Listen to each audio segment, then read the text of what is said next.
हाय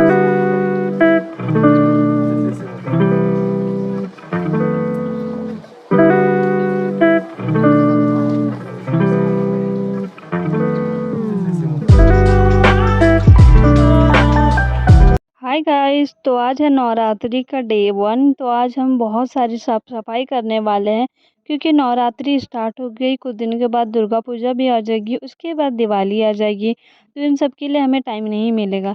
तो हमने सोचा कि जो साफ़ सफाई होती है, बेडशीट वगैरह होते हैं, उनको निकाल के हम धो देते हैं। मम्मी ने, दीदी ने, सबने निकाला और बोला कि ये सारे बेडशीट्स निकाल देते हैं। Welcome to my channel. तो आज हमारे घर में साफ़ सफाई हो रही है, बहुत सी बेसिक काम भी है तो हमें वो भी करना है। तो चलो चलते हैं। और हमारे कुछ कपड़े निकले हुए हैं जैसे कि आप देख सकते हो, बाकी और भी कपड़े निकले हुए हैं तो मैं आपको दिखाऊंगी। और आज थोड़ी बहुत साफ सफाई ही होगी तो मैं साफ सफाई भी दिखाऊंगी, घर के जो काम है वो दिखाऊंगी। क्योंकि कॉलेज नहीं जाना, छुट्टी है कॉलेज, तो कॉलेज तो मैं नहीं जा रही हूँ। और कल संडे है तो 2 दिन छुट्टी है, तो हमारे घर पे 2 दिन काम चलेंगे। तो आज हम काम करेंगे तो मैं आपको दिखाऊंगी सब, ठीक है। जितने भी कपड़े थे दीदी ने निकाल लिए थे और उसको सर्फ में पोंछने लगी। और सर्फ में डालने के बाद ये कुछ अच्छे से खींचने का एक तरीका बन जाता है, क्योंकि आप ऐसे साबुन से उसको धोगे तो वो गंदी नहीं निकलती है। स्पेशली आपको अगर बहुत ज़्यादा गंदे कपड़े धोने हो गए तो आप पानी को गर्म कर लेना, उबाल लेना। उसके बाद किसी अलग जगह में खाली कर लेना, थोड़ी सी ठंडी होने देना, ज़्यादा नहीं। उसके बाद आप सर्फ अच्छे से पोंछ लेना ताकि आपके हाथ भी अच्छे से वहाँ पे पानी में जाए। और बहुत ज़्यादा गर्म होगी तो आपकी हाथ भी नहीं जाएगी। तो और उसके बाद कपड़े धो लेना और उसको कुछ देर के लिए छोड़ देना। फिर बहुत अच्छे से कपड़े वो अच्छे से वहाँ पे घुल जाते हैं और मैले भी निकल जाते हैं। तो उसके बाद मैं यहाँ पे आलू छीलने लगी हूँ क्योंकि ब्रेकफास्ट भी बनाना था। तो ये है डे 2 में मैंने जल्दी से उठी और उसके बाद मैंने अपने बाल बनाए हैं ताकि हमें जल्दी जल्दी से जो काम है वो सब हम समेट लें। और यहाँ पे बहुत ज़्यादा लोच पोच हो रखा था तो मैंने सोचा कि चलो भाई कुछ नहीं करते हैं, म्यूज़िक बजाते हैं, म्यूज़िक सुनते हैं और अपने माइंड को रिलैक्स फील करवाते हैं।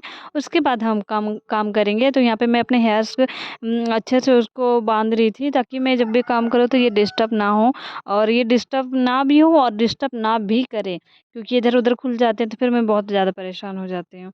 तो मैंने सोचा कि चलो अब उठ गए थे। वैसे मैं सुबह 5 बजे उठी थी उस दिन, क्योंकि नवरात्रि चल रहा था। जैसे मैंने बताया डे 1 में साफ़ सफाई हुई, फिर पूजा वूजा करना था तो मुझे उतना शूट करने का टाइम भी नहीं मिला। और ये डे 2 है तो मैं जल्दी ही उठ जा रही हूँ। और मैं ट्यूशन भी नहीं जा रही थी क्योंकि हमारे घर में बहुत सारे गेस्ट आए हुए हैं।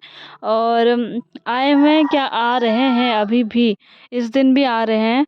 तो हम उसी के लिए साफ़ सफाई कर रहे हैं। नवरात्रि है, दिवाली है, सारा साफ सफाई एक साथ ही करना पड़ेगा हमें। तो यहाँ मैं झाड़ू और पोंछा लगा रही थी और ये मेरा रोज का ही है, डेली बेसिक काम है ये मेरा।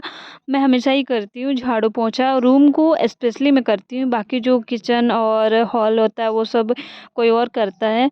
तो मैं हमेशा रूम की ही करती हूँ और पूजा रूम की भी करती हूँ। तो साफ़ सफाई मेरा ही काम है, मुझे अच्छा भी लगता है साफ़ सफाई करना, अच्छे से रखना। अब अच्छा लगता है, पहले का पता नहीं बट अब अच्छा लगता है। तो यहाँ मैं साफ़ सफाई कर रही थी। उसके बाद बाहर चेयर निकाल दिए थे हॉल पे, क्योंकि बहुत सारे गेस्ट आने वाले थे तो अंदर जगह होगा नहीं होगा, तो हमने सोचा पहले तो बाहर में ही बैठेंगे वो लोग। तो यहाँ मैंने अपने बहन को कैमरा पकड़ाया था, कि बोला था उसको कि पकड़ ले मेरे कैमरा, थोड़ा सा रिकॉर्ड कर दे। तो बड़ा एटीट्यूड दिखा के बोली चल ठीक है कर लेती हूँ। मुझे लगा नहीं करेगी बट कर ली उसने रिकॉर्ड। तो वहीं मैं साफ़ सफाई कर रही थी और यहाँ पे सारी विंडो बंद कर रही थी क्योंकि लगभग 10 बज रहे थे, 10-11 के आसपास हो रहे थे। बहुत धूप बाहर से आ रहा था। तो मैं यहाँ पे आप देख भी रहे होंगे कहीं धूप अब पड़ भी रही थी। तो यहाँ पे मैं सारी खिड़की अच्छे से कवर कर रही थी उसको कर्टन से। और उसके बाद मैं बाहर गई, बाहर देखा तो बहुत प्यारा व्यू हो रखा था, लग रहा था कि बस यहीं पे रुक जाऊँ। बहुत ही अच्छा, बहुत ही प्यारा व्यू था। तो मैं ये बस इसी को एंजॉय कर रही थी। उसके बाद मैं थोड़ी देर के बाद नहाने जाती हूँ और फिर नहा के आती हूँ, उसके बाद पूजा करती हूँ। तो यहाँ मैं नहा के आ चुकी थी और मैंने पूजा भी कर लिया था। और देख रहे हो कितनी प्यारी धूप लग रही है, पर अफ़सोस ठंडी पड़ी नहीं है। तो इस धूप का भी कोई काम नहीं, इस धूप से अभी सिर्फ फेस जलेगा जब तक ठंडी नहीं आ जाती है। ठंडी आने के बाद तो फिर इस धूप की कितनी वैल्यू होती है मुझे बताने की ज़रूरत नहीं है। हर किसी को धूप चाहिए होता है, हर किसी तो को बाहर धूप से ये में बैठना फाइबर आए होता हुए है। थे तो मैं इसी को अच्छे उसके से बाद यहाँ फ्रिज पे के ऊपर कुछ रख ली थी बाहर से क्योंकि ये गेस्ट आ जाएंगे तो इतने लोगों को देना थाली में पॉसिबल नहीं हो पाएगा। और तो हमने सोचा कि इसको फाइबर के जो थाली होती है उन पे दे देंगे। और यहाँ पे मेरी बहन आई हुई थी, उसको स्कूल से आते टाइम ही बहुत ज़ोर की भूख लग गई थी। तो वो अपने लिए ब्रेकफास्ट बना रही थी और ये 11-12 बजे लगभग आसपास था। वो जब आई थी तब मैं नहीं नहाई थी, मैंने पूजा भी नहीं किया था, तो मैंने वो नहीं खाया, बट उसने खाया तो बोला कि बहुत अच्छी बनी हुई थी। यहाँ दीदी गेस्ट के लिए तैयार कर रही थी, आलू मटर की सब्ज़ी कह लो या फिर कुछ भी कह लो, तो वो ये रेडी कर रही थी ताकि गेस्ट आ जाए तो उनको वो सर्व कर सके। और ये बाहर में बना रही है इसलिए क्योंकि ये बहुत ज़्यादा मात्रा में बनने वाली थी और गेस्ट के लिए बन रही है तो ऑफकोर्स बहुत ज़्यादा ही बनेगी। ये तो कुछ भी नहीं, इसके बाद जो और बनने वाला है मुझे टाइम भी नहीं मिला जो मैं दिखा पाऊँ। तो यहाँ पे मेरी बहन आई थी, उसने अपने छेला दिखाया तो मैंने बोला कि छोड़ दे, मैं तो खा नहीं पाऊँगी, तू ही खा ले।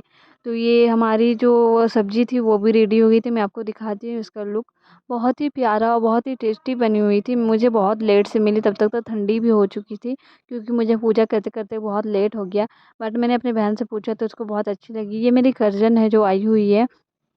उसके बाद मुझे भिंडी कट करनी थी क्योंकि अब दोपहर का भी टाइम हो गया, लगभग 11-12 1 बजने वाले थे, तो मैंने सोचा कि चलो अभी मैं इसको बना देती हूँ। ये दीदी बना रही थी, तो वो बना रही थी तो वो बहुत थक गई थी, तो मैंने सोचा उसकी हेल्प ही कर देती हूँ।